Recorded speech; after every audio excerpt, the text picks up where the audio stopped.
विद्यार्थी मित्रांनो, मोफत प्रशिक्षण आणि शिष्यवृत्तीसाठी विविध संस्थांचे अर्ज प्रक्रिया सुरू आहे.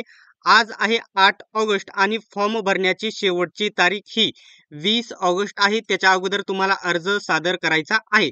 तर अर्ज सादर करण्यापूर्वी विविध मुलांचे वेगवेगळे प्रश्न आहेत. डिटेल्समध्ये तुम्हाला सांगणार आहे. फक्त 5 मिनिटाचा व्हिडिओ बघायचा आहे आणि तुमचे हे 3 ते 4 डाऊट क्लिअर होणार आहेत. सर्वात जो महत्त्वाचा पॉइंट आहे याच्यामध्ये तुम्हाला सांगतो की जात पडताळणी कोणाला कंपल्सरी आहे, कोणाला पाहिजे आहे, हा देखील तुमचा डाऊट क्लिअर करणार आहे. त्याच्यानंतर दुसरा जो प्रश्न आहे, उत्पन्नाचा दाखला हा कोणाला पाहिजे, उत्पन्नाचा दाखला कोणाला पाहिजे.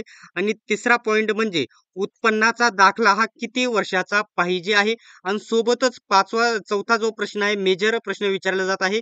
एवढं वारंवार व्हिडिओ बनवून देखील मुली प्रश्न विचारतात की या योजनांचा लाभ मुली घेऊ शकतात का. तर 100% यांना 50% मुलींना या ठिकाणी सवलत आहे. त्याच्यामध्ये निम्मा वाटा मुलींचा आहे. त्याच्यामुळे 100% सर्व कॅटेगरीच्या मुली याच्यामध्ये अर्ज करू शकतात. ज्याची संस्था ज्या कॅटेगरीला म्हणजे जी संस्था ज्या कॅटेगरीला मानधन देते, शिष्यवृत्ती देते, त्या कॅटेगरीमधून सर्व महिला याच्यामध्ये अर्ज करू शकतील. विद्यार्थी मित्रांनो, अजूनही अशाच प्रकारचे व्हिडिओ बघत राहण्यासाठी तुम्ही YBD अकॅडमी या यूट्यूब चॅनलला सबस्क्राईब केले नसेल तर सबस्क्राईब करा आणि बेल आयकॉनलाही ऑन करा. चला तर जास्त वेळ वाया न घालवता व्हिडिओला सुरुवात करूयात. आता सर्वात महत्त्वाचा आणि मेजर प्रश्न जो विचारला जात आहे, जे जात पडताळणी म्हणजेच कास्ट व्हॅलिडिटी. बघू शकता पहिला प्रश्न येथे मी घेतलेला आहे. जात पडताळणी म्हणजेच कास्ट व्हॅलिडिटी कोणाला लागते. तर उत्तर मी दिलेलं आहे इथं फक्त TRTI म्हणजेच TRTI कोणत्या संस्थेला, कोणत्या कॅटेगरीला शिष्यवृत्ती देते. तर फक्त ST कॅटेगरीच्या महिला पुरुषांना शिष्यवृत्ती देते. ST कॅटेगरीच्या विद्यार्थ्यांनाच फक्त या ठिकाणी कास्ट सर्टिफिकेट कास्ट जात पडताळणी म्हणजेच कास्ट व्हॅलिडिटी कंपल्सरी असणार आहे. फक्त जातीचा दाखला म्हणजे कास्ट सर्टिफिकेट चालणार नाही. जातीचा दाखला म्हणजेच कास्ट व्हॅलिडिटी ST कॅटेगरीच्या विद्यार्थ्यांना, महिला आणि पुरुषांना दोघांनाही गरजेचे आहे. आता ST म्हणजेच अनुसूचित जमाती तेथील विद्यार्थ्यांना हे बंधनकारक म्हणजेच कंपल्सरी आहे. परंतु मागील वर्षी आता जर नसेल, विद्यार्थ्यांकडे नसेल, तर तरी देखील त्यांनी सध्या फॉर्म भरून द्यायचा आहे आणि जात पडताळणी म्हणजेच कास्ट व्हॅलिडिटी काढायला टाकून द्यायची आहे. लवकरात लवकर ती मिळवायचा प्रयत्न करायचा आहे. आता मागील वर्षी 2023 मध्ये ज्यांच्याकडे या ठिकाणी जात पडताळणी नाही, ST कॅटेगरीच्या विद्यार्थ्यांना त्यांना वेळ दिला होता. 1-1.5 महिना, 2 महिने वेळ दिला होता सादर करण्यासाठी. परंतु यावर्षी वेळ देतील की नाही याच्याबद्दल मला कोणत्याही प्रकारचे अपडेट नाही. त्यासाठी सर्वांनी फॉर्म भरून घ्या आणि लवकरात लवकर कास्ट व्हॅलिडिटी काढायला टाकून द्या. याच्याबद्दल डाऊट असेल तर कमेंट बॉक्समध्ये तुम्ही नक्की विचारू शकतात. ठीक आहे. त्याच्यानंतर मी तुम्हाला जो मेजर प्रश्न आहे सर्वात जास्त, तो मी तुम्हाला इथं स्क्रीनवरती आलेला आहे. काय आहे प्रश्न बघू शकता. दुसरा प्रश्न आहे, उत्पन्नाचा दाखला कोणाला पाहिजे, कोणाला पाहिजे. तर मी तुम्हाला एवढ्या पण सर्व पण आता फक्त बघू शकता TRTI वरती सांगितले, TRTI, त्याच्यानंतर बार्टी, त्याच्यानंतर नवीन संस्था ART, त्याच्यानंतर सारथी. एवढ्या पण ज्या 4 संस्था आहेत सर्वांना या ठिकाणी मागील बघू शकता. आता किती वर्षाचा, कोणत्या वर्षाचा लागतो ते नंतर सांगतो. नेक्स्ट प्रश्नामध्ये घेतलेला आहे. तर बघू शकता TRTI, बार्टी, RT आणि सारथी या 4 संस्थांना या ठिकाणी 3 वर्षाचा, मागील 3 वर्षाचा या ठिकाणी उत्पन्नाचा दाखला असणे गरजेचे आहे. नसेल तर काय, पुढे ते मला मी सांगणारच आहे.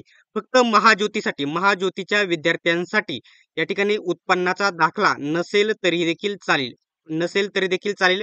त्यांना काय असते, NCL असते, नॉन क्रिमिलेअर असते, त्यांच्यासाठी ते नक्की काढून घ्यायचं आहे. आणि महाज्योतीच्या विद्यार्थ्यांनी उत्पन्नाचा दाखला देखील कंपल्सरी नाही, परंतु तो देखील तुम्ही काढून घ्यायचा आहे. महाज्योतीच्या विद्यार्थ्यांना NCL कंपल्सरी आहे म्हणजेच नॉन क्रिमिलेअर लागणार आहे.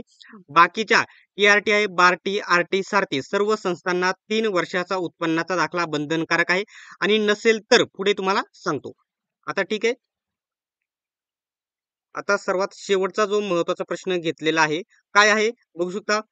उत्पन्न दाखला किती वर्षाचा लागणार, किती वर्षाचा लागणार हे तर मी तुम्हाला सांगितलेलेच आहे. 3 वर्षाचा पाहिजे. आणि या 4 संस्थांना, सर्व कॅटेगरीच्या म्हणजे या 4 संस्था ज्या कॅटेगरीना शिष्यवृत्ती देतात, सर्व कॅटेगरीच्या विद्यार्थ्यांना उत्पन्नाचा दाखला पाहिजे आणि मागील 3 वर्षाचा पाहिजे, मागील 3 वर्षाचा पाहिजे आहे.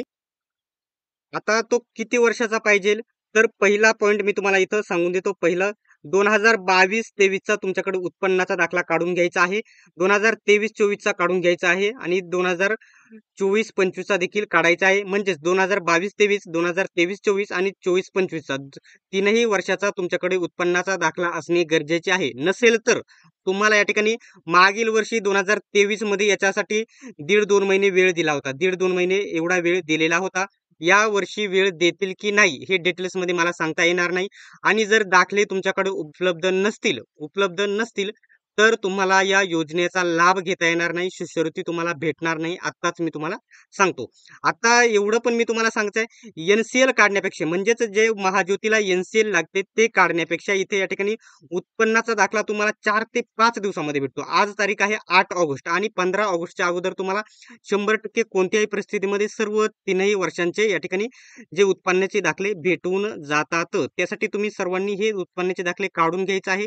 आज 8 ऑगस्ट आहे. फॉर्म भरण्याची शेवटची तारीख ही 20 ऑगस्ट आहे, हे लक्षात घ्यायचं आहे. तुम्हाला 4 ते 5 दिवसामध्ये तुम्ही उत्पन्नाचा दाखला काढू शकतात, ही माझी गॅरंटी आहे. फक्त तुम्हाला सेतूमध्ये ग्रामसेवकाकडे जायचं आहे, डिटेल्समध्ये कागदपत्र रेडी करायचे आहे. लगेच तुम्हाला उत्पन्नाचा दाखला भेटून जातो. ठीक आहे. याच्याबद्दल कोणत्याही प्रकारचा जर डाऊट असेल तर कमेंट बॉक्समध्ये नक्की विचारा. आणि अशाच प्रकारचे व्हिडिओज बघत राहण्यासाठी अजूनही YBD अकॅडमी या यूट्यूब चॅनलला सबस्क्राईब करा आणि बेल आयकॉनलाही ऑन करा. सर्वांनी व्हिडिओ शेवटपर्यंत बघितल्याबद्दल धन्यवाद. भेटूयात आपण नेक्स्ट व्हिडिओमध्ये.